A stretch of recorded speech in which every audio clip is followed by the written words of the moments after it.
வணக்கம். சாவித்ரி சமையலுக்கு உங்களை வரவேற்கிறேன். இப்போ அருமையான சுவையில் சத்தான மருத்துவ குணம் நிறைஞ்ச வாழைப்பூ வச்சு தயிர் பச்சடி தாங்க செய்ய போகிறோம். இது வித்தியாசமான சுவையில் நல்லாயிருக்கும். சட்டுன்னு செய்திடலாம்.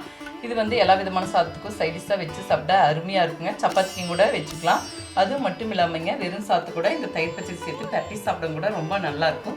இது எப்படி செய்யலாங்கிறத பார்க்கலாங்க. அதுக்கு முன்னாடி வாழைப்பூனுடைய மருத்துவ குணம்னு பார்த்தோன்னாங்க அல்சர், அதாவது வயிற்றுப்புண், இரத்த சோகை, மூல நோய், மலச்சிக்கல், கண் பார்வை தெளிச்சம், இது எல்லாத்துக்குமே ரொம்ப பயனுள்ளதாக இருக்குங்க. முக்கியமாக பெண்களுடைய கர்ப்பப்பை பலம் பெறதுக்காகட்டும் வெள்ளைப்படுதலை சரி செய்யறதுக்கு வாழைப்பூ ரொம்ப பயனுள்ளதாக இருக்குங்க. வாரத்தில் ஒரு முறை ஏதோ ஒரு வகையில் வாழைப்பூ சேர்த்துக்கும் போது ரொம்ப சத்தானதுங்க, பயனுள்ளதாக இருக்குங்க.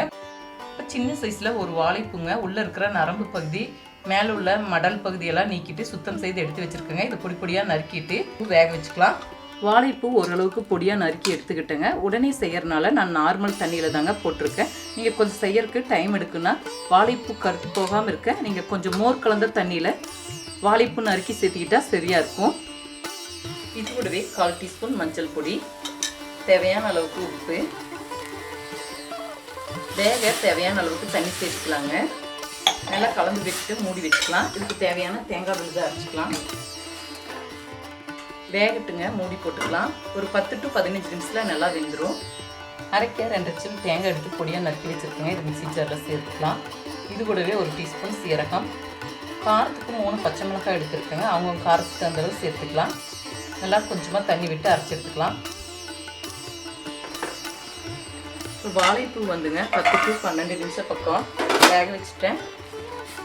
நீங்கள் தண்ணி கொஞ்சம் கம்மியாக விட்டுருந்தீங்கன்னா இடையில பார்த்துக்கணும். ஏன்னா சுண்டி உங்களுக்கு அடி பிடிச்சிரும். நான் தேவையான அளவுக்கு கொஞ்சம் கூடுதலாகவே தண்ணி விட்டுருக்கேங்க. இப்போ தேங்காய் அரைச்சி விழுதை சேர்த்துட்டு ஒரு 3-4 நிமிஷம் கொதிக்க வச்சுக்கலாம். வாழைப்பூ வேக வைக்கும் போதே தேவையான அளவுக்கு உப்பு சேர்த்துருக்கேங்க. தேங்காய் அரைச்சி விழுது சேர்த்துட்டு உப்பு பத்தலைன்னா கொஞ்சமாக பொடி உப்பு கலந்துக்கலாம். இப்போ கொஞ்சமாக மிக்ஸி ஜார் அலசின தண்ணி சேர்த்துக்கிறேங்க. ஒரு 3-4 நிமிஷம் கொதிக்கட்டும். இந்த தயிர் பச்சிருக்கீங்க 1/4 கப்புக்கு கொஞ்சம் கூடுதலாக கெட்டியான தயிர் எடுத்திருக்கேன். இதை நல்லா கட்டிகள் இல்லாமல் அடித்து வச்சுக்கணுங்க. அதே மாதிரி தயிர் ரொம்ப அதிக புளிப்புள்ள தயிராக எடுத்துக்கூடாதுங்க. ஓரளவுக்கு புளிப்புள்ள தயிர் எடுத்துக்கிட்டால் போதும். பச்சடிக்கு தாளிக்க கொஞ்சமாக தேங்காய் எண்ணெய் விட்டுருக்குங்க. தேங்காய் எண்ணெய் சூடாகட்டும். இப்போ எண்ணெய் சூடாயிடுச்சுங்க. 1/2 டீஸ்பூன் கடுகு பொரியிறது கூடவே 1/2 டீஸ்பூன் உளுந்தம்பருப்பு, இது கூடவே 1/4 டீஸ்பூன் சீரகம், சிறிதளவு பெருங்காயத்தூள், கொஞ்சமாக கருவேப்பிலை, இதெல்லாமே நல்லா வறுபட்டுருச்சுங்க. தேங்காய் அரைச்சி விழுது சேர்த்து 3-4 நிமிஷம் நல்லா கொதிச்சிருச்சுங்க. இப்போ தாளிதம் சேர்த்துக்கலாம். நல்லா கலந்து விட்டுட்டு இறக்கி வச்சிடலாங்க. கொஞ்சம் சூடாகிற பிறகு நம்ம தயிர் சேர்த்துக்கலாம். இது கூடவே கொஞ்சம் பொடியாக நறுக்கினா மல்லித்தலையை கலந்துக்கலாம். இப்போ இறக்கி வச்சிடலாங்க. இந்த பக்குவத்துக்கு நான் இறக்கி வைக்கிறேன். இப்போ ஓரளவுக்கு சூடு ஆறிடுச்சுங்க. ரொம்ப சூட்டோட தயிர் கலக்கக்கூடாது.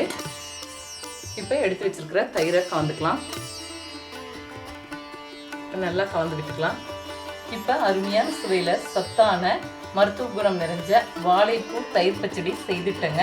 இதே முறையில் செய்து பாருங்கள். இந்த வீடியோ பிடிச்சிருந்தா லைக் பண்ணுங்கள், ஷேர் பண்ணுங்கள், சப்ஸ்கிரைப் பண்ணுங்கள், கமெண்ட்ஸ் பண்ணுங்கள். அடுத்த வீடியோவில் சந்திக்கலாம்.